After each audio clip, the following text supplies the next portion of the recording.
aggression is too much. Two mothers and their adult daughters can do better alone. The pride shrinks to 18.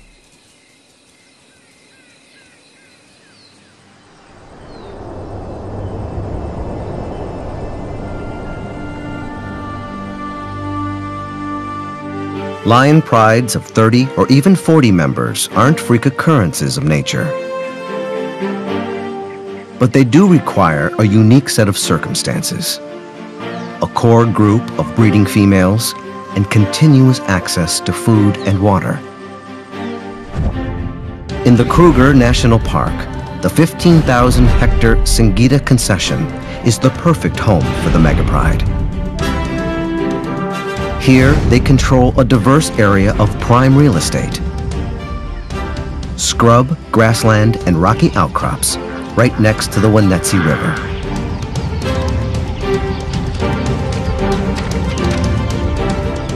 Resident herds of impala and buffalo provide sufficient food through the winter and summer months.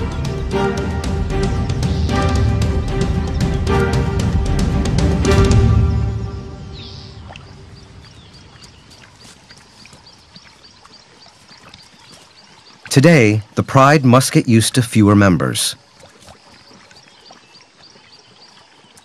The burden to provide enough food and water falls to the remaining adult females.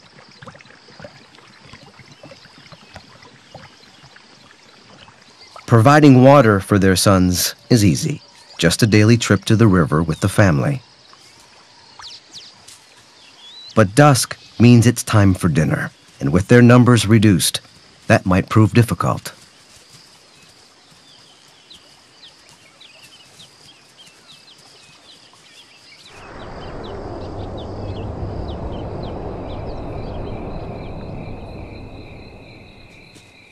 Lions are active after dark. Exceptional night vision gives them an advantage over their prey. Whitehead spots an opportunity. Impala.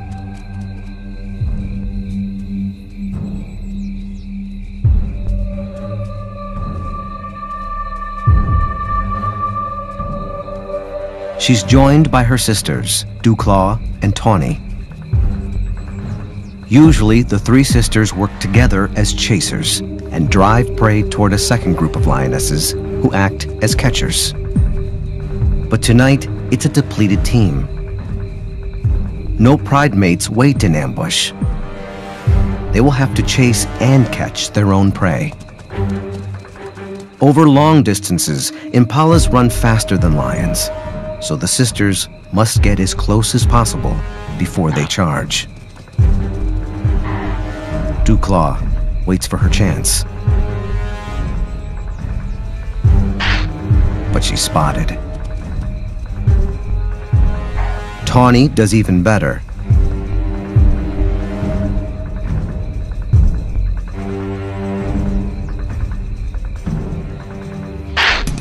But again, the impala's warning call gives away her position.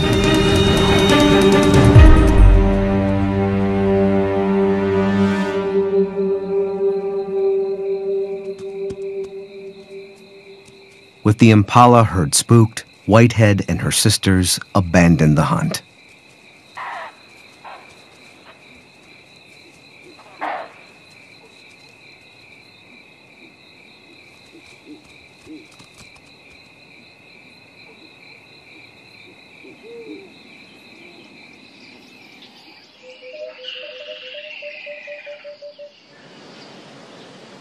Morning offers a new chance to look for prey.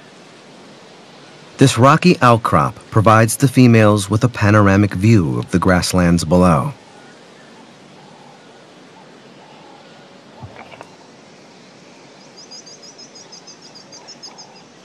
Whitehead knows they can't wait for the cover of darkness to hunt again, and sets off.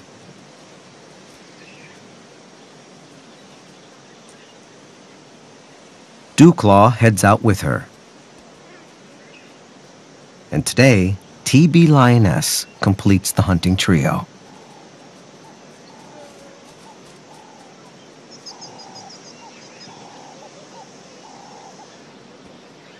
As usual, the juveniles aren't tempted to join. Whitehead runs ahead of her sisters.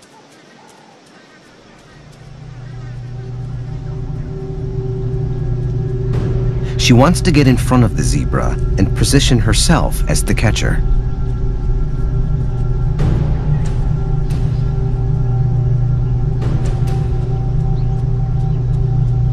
Dewclaw will be the chaser.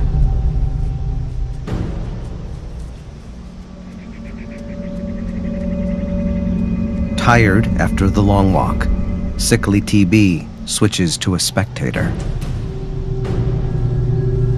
Whitehead gets in position.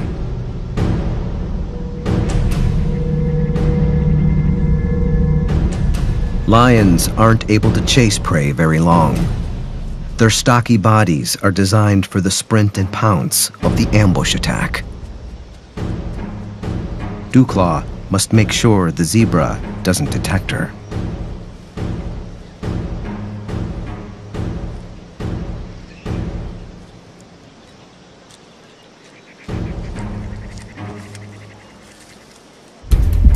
The long grass offers perfect cover.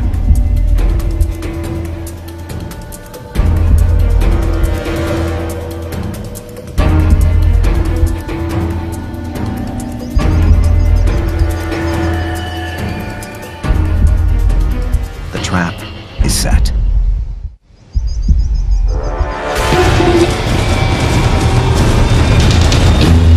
The ambush works. The zebra's death cries alert the rest of the family. They eat the zebra alive. With 18 lions pinning down their quarry, the pride is in no danger of being kicked. Pemba manages to squeeze in front.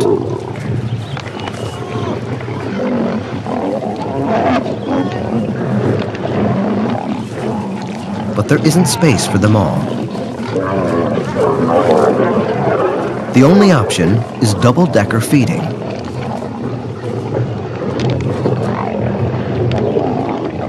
TB Lioness loses her place. The teenage males just bully their way in.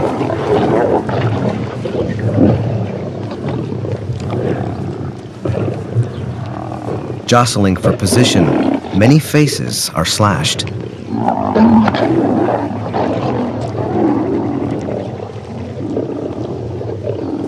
Even Whitehead, the megapride's eldest female, has a tough time negotiating space.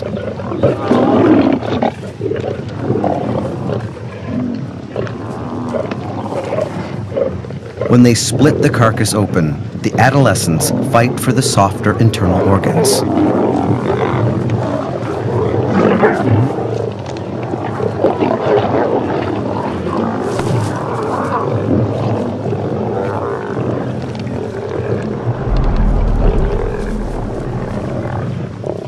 With the rib cage exposed, the zebra is easy to tear apart, so each lion fights for a good ripping position.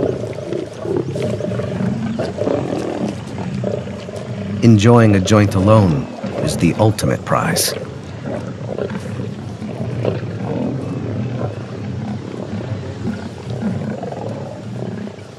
They won't all be successful,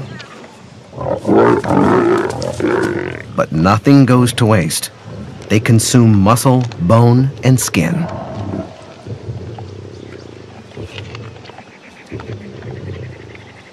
While some pride members are sated, others wait for the last scraps.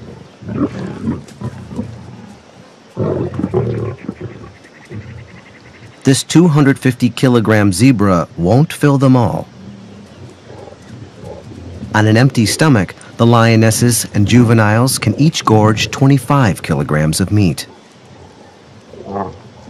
So for a feast, 25 kilograms times 18 lions means they're one zebra short.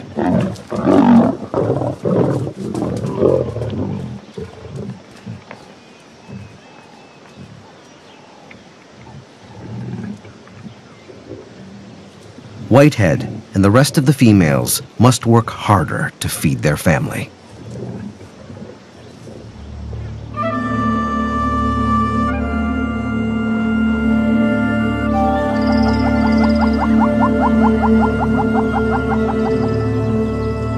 In April, the dry season arrives and slowly transforms Singida. The grazing herds struggle to find any succulent green grass. A change has also taken place in the megapride. The adult females need support to catch enough food, and the adolescents are now old enough to learn effective hunting techniques. Tawny, Dewclaw, and Whitehead take the juveniles for a lesson.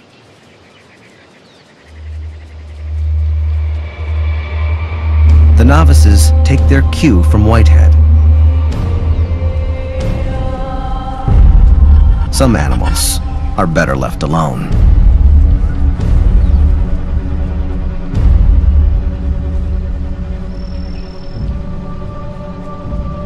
Impala would offer perfect practice.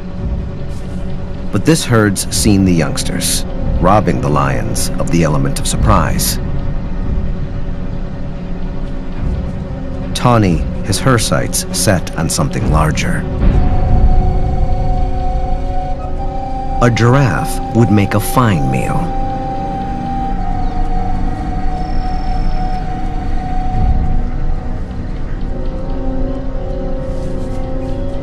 The teenagers position themselves to cut off the giraffe when it bolts. Tawny begins to stalk. Whitehead and Dewclaw stay behind her and reinforce the catchers.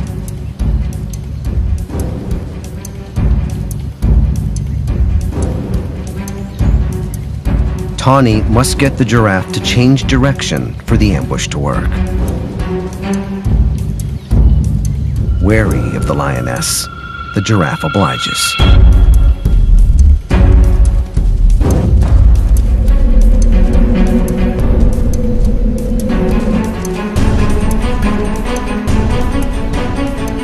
But the inexperienced catchers aren't in position. They didn't anticipate the giraffe's path. The hunt fails.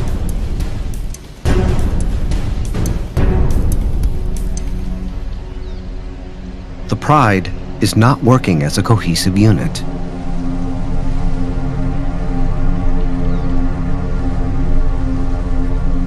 The youngsters need more training.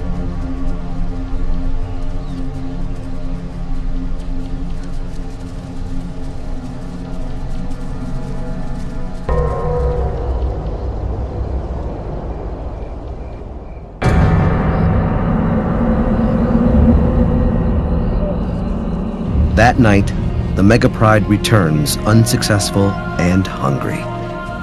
A lion can go a week without food, but this is day 5, and Whitehead knows they're getting desperate. The pride doesn't rest. Every lion is alert for prey. Even TB searches tonight.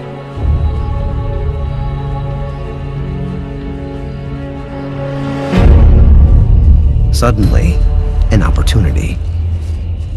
This 3 tons of meat would leave no one hungry.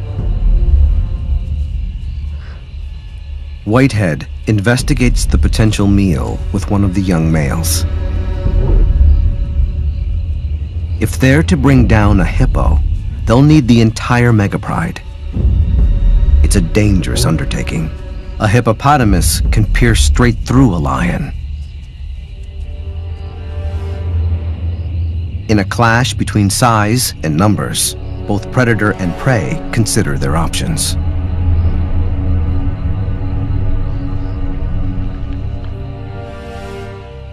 Whitehead makes her decision.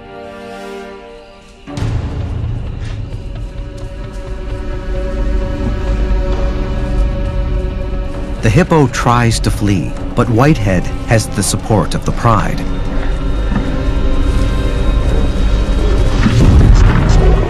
To feed, the lions must knock the hippo off balance and pull it sideways, but the young male doesn't have the strength. Whitehead tries, but the rest of the family hangs back. Desperate, they tear at the hippo's spine and rear. This time, it's a warning. It's safer behind their quarry. Whitehead easily pierces the hippo's 6-centimeter hide for a quick drink. Without help from a mature male, a bloodletting may be all they'll get. In some areas, lions obtain all their moisture from the blood and body fluids of their prey. But the hippo's not staying around for that.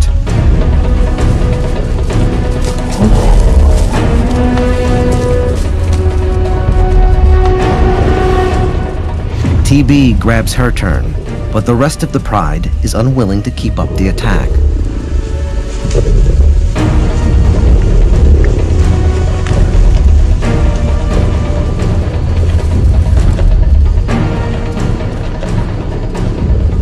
The females press forward, but the adolescents are listless and uncoordinated, unsure what to do next. The hippo takes advantage of the standoff.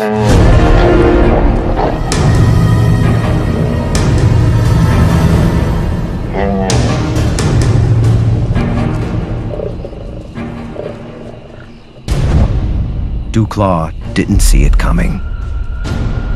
900 kilograms of pressure clamp down on her skull.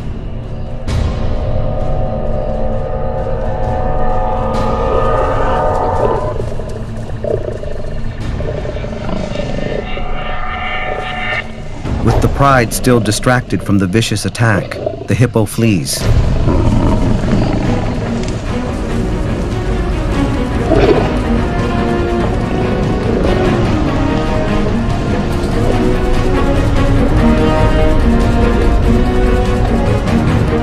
This time, it heads straight for the water.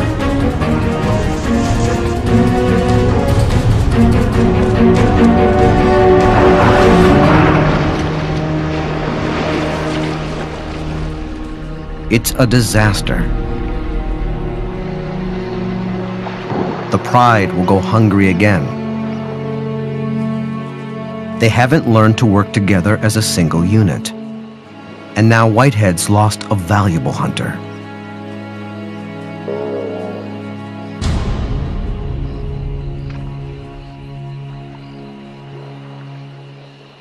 Duclaw is badly injured.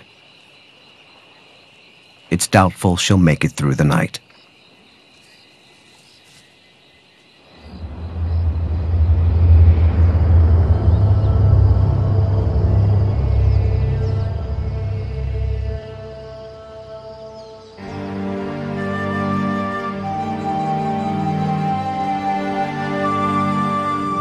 Today, the lions are awake at first light.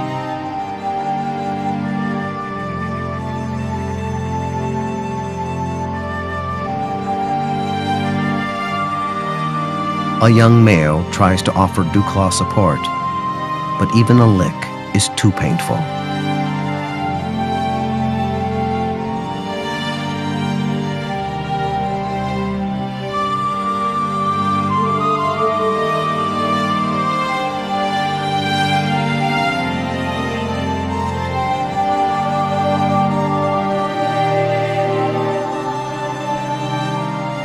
Duclaw suffers from a brain hemorrhage and a damaged right eye.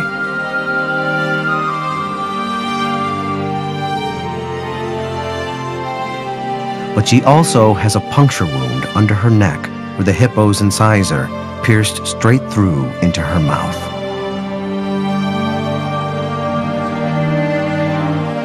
Only rest will bring some relief.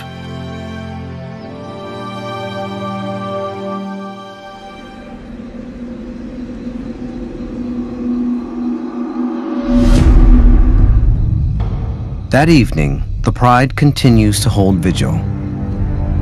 There was no hunt today. Duclaw has recovered, but she's not well enough to join her sisters. The graveness of the pride situation is not felt by all. The teenagers are always ready for a game, though Pemba, the young female, would probably choose a different one. They seem unaffected by the failed hunts.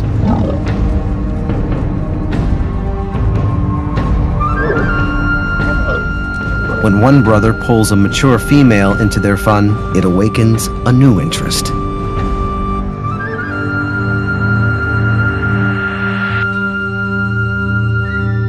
Flooded with testosterone, it's natural for the young males to notice the opposite sex.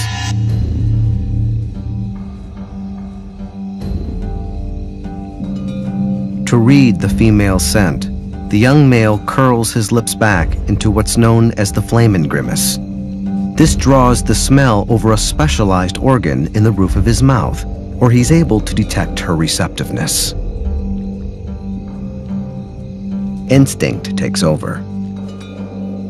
There's no penetration, but it is an indication of the male's sexual maturity and a sign that they should leave the pride. Nearby, Pemba tries to play with Dewclaw, but the injured lioness is too badly hurt for games.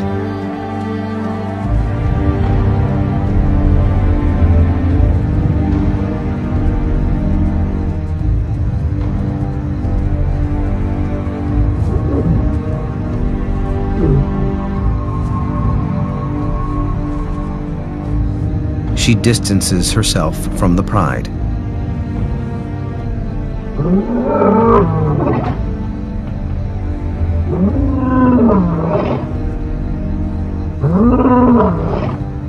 Her frustration is clear.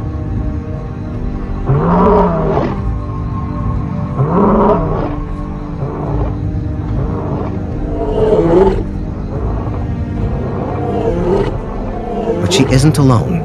This is a united protest, a cry for help.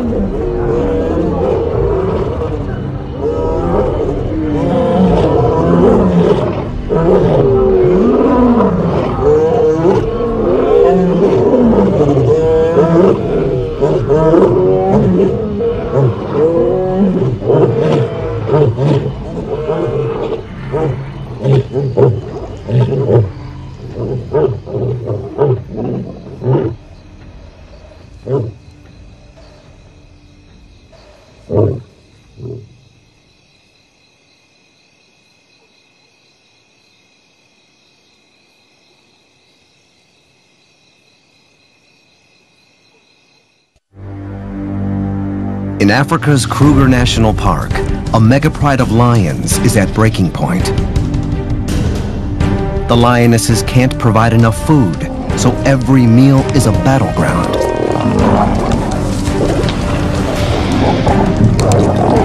With no support from a mature male, 10 juveniles are running riot. On a hunt, their inexperience spells disaster.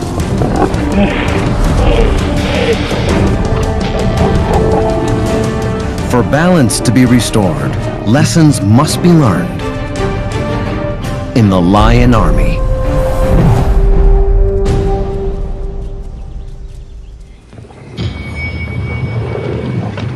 Dinner time, and for this family, it's always a noisy affair.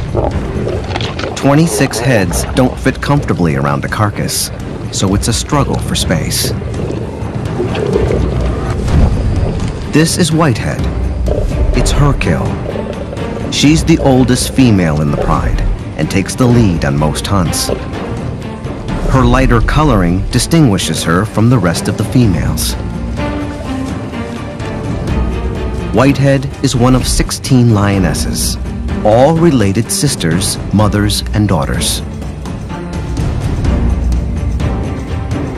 Their pride contains more than 3 times the average number of pride lionesses, making it a mega pride. Despite the female's hunting prowess, 9 teenage males dominate the kill.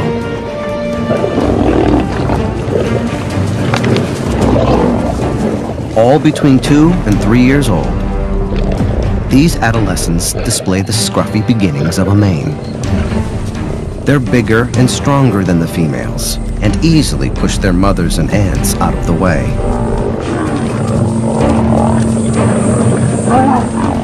But the 9 males have a younger sister, Pemba, the juvenile female.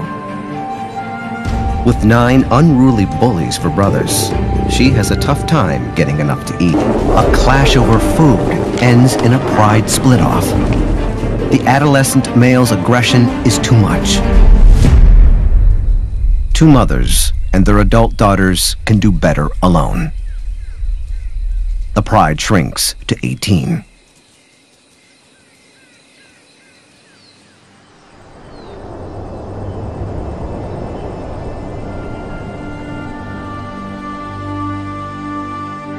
Lion prides of 30 or even 40 members aren't freak occurrences of nature. But they do require a unique set of circumstances. A core group of breeding females and continuous access to food and water. In the Kruger National Park, the 15,000-hectare Singida concession is the perfect home for the megapride. Here, they control a diverse area of prime real estate. Scrub, grassland, and rocky outcrops right next to the Wanetsi River.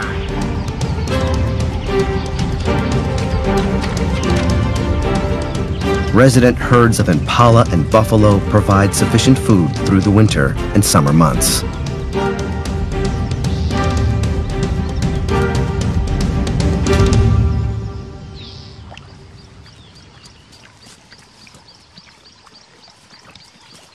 Today, the pride must get used to fewer members. The burden to provide enough food and water falls to the remaining adult females.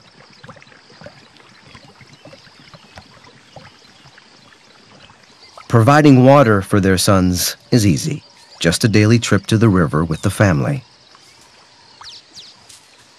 But dusk means it's time for dinner, and with their numbers reduced, that might prove difficult.